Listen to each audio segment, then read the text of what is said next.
সম্প্রতি মিশরে সশস্ত্র বাহিনী ক্রমবর্ধমান শক্তি নিয়ে নানা আপত্তি তুলেছে ইসরায়েল। মিশর সিনাই উপত্যকায় সামরিক উপস্থিতি উল্লেখযোগ্যভাবে বৃদ্ধি করেছে বলেও অভিযোগ করছে তারা। এই পদক্ষেপ 1979 সালের মিশর ইসরায়েল শান্তি চুক্তির লঙ্ঘন বলেও দাবি করেছে তেল আবিব। ইসরায়েলের অভিযোগ, মিশর এমন সামরিক অবকাঠামো তৈরি করছে যা কেবল আক্রমণাত্মক অভিযানের জন্য ব্যবহার হতে পারে। তারা বিমান ঘাঁটি, রানওয়ে সম্প্রসারণ এবং ক্ষেপণাস্ত্র মজুদের জন্য ব্যবহৃত হতে পারে এমন ভূগর্ভস্থ স্থাপনা নির্মাণ করছে বলেও অভিযোগ করেছে ইসরায়েল। মিশরকে নিয়ে ইসরায়েলের মন্তব্যের জবাব দিয়েছেন দেশটির বিশিষ্ট সামরিক কৌশলবিদ মেজর জেনারেল সামির ফারাজ। তিনি বলেছেন, কায়রোর সামরিক শক্তি বৃদ্ধি প্রতিরক্ষামূলক পদক্ষেপ। এটি জাতীয় নিরাপত্তার কথা বিবেচনায় এই সিদ্ধান্ত নেওয়া হয়েছে। স্থানীয় গণমাধ্যমে দেওয়া এক মন্তব্যে ফারাজ বলেন, ইসরায়েলের এমন উদ্বেগ জানানোর কারণ হল তাদের অভ্যন্তরীণ রাজনৈতিক অস্থিরতার ফল।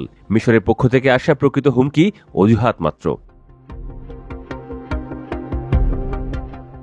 তিনি জোর দিয়ে বলেন, মিশর প্রায় 44 বছর ধরে কোনো লঙ্ঘন ছাড়াই ইসরায়েলের সঙ্গে তার শান্তি চুক্তিকে সম্মান করে এসেছে।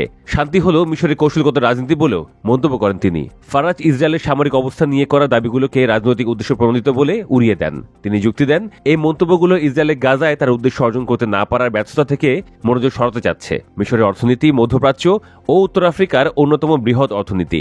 দেশটির অর্থনীতি মূলত পরিষেবা খাত, বিশেষ করে পর্যটন এবং সুয়েজ খাল থেকে আয়ের উপর নির্ভরশীল। জেনারেল ফারাজ বলেন, গত বছরগুলোতে মিশর অর্থনীতি গড়ে তোলার পাশাপাশি শান্তি রক্ষার জন্য তার সেনাবাহিনীকেও শক্তিশালী করার দিকে মনোযোগ দিয়েছে। ফারাজ বলেন, মিশরের সামরিক আধুনিকীকরণের লক্ষ্য ইসরায়েল নয়, বরং একাধিক আঞ্চলিক হুমকি মোকাবিলা করা। তিনি ব্রাইস্টার সামরিক মহড়ার কথা উল্লেখ করে যুক্তরাষ্ট্রের সঙ্গে মিশরের শক্তিশালী অংশীদারিত্বের কথাও তুলে ধরেন। পাশাপাশি তিনি প্রেসিডেন্ট আব্দুল ফাত্তাহ আল সিসির সিদ্ধান্তের প্রশংসা করেন, কারণ যুক্তরাষ্ট্রের অস্ত্রের উপর নির্ভরতা কমিয়ে রাশিয়া, ফ্রান্স ও অন্য দেশ থেকেও অস্ত্র সংগ্রহের নীতি নিয়েছেন, যাতে মিশরের প্রতিরক্ষা আরও স্বাধীন ও ভারসাম্যপূর্ণ হয়।